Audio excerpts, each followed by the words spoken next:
Pemirsa, operasi Lilin Samrat dimulai. 5.373 personil gabungan amankan perayaan Natal dan Tahun Baru 2024 di Provinsi Sulawesi Utara.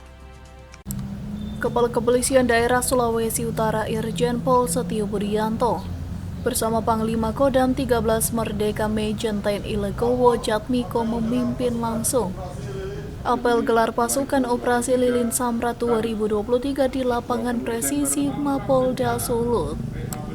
Dalam sambutan membacakan amanat dari Kapolri Jenderal Polisi Listio Sigit Prabowo, operasi tersebut akan menugaskan seluruh personel gabungan untuk mendirikan pos pengamanan di sejumlah titik guna memberikan rasa aman kepada masyarakat yang akan merayakan Natal dan Tahun Baru 2024.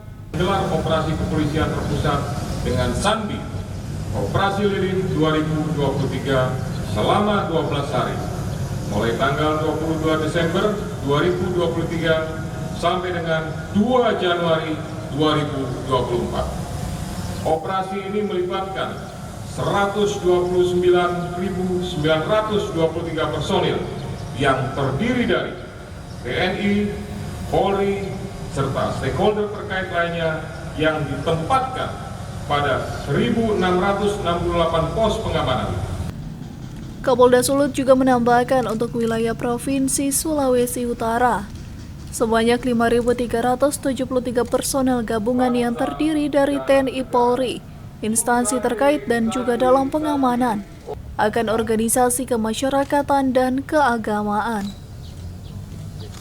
Eka Putra melaporkan untuk Kawanua TV.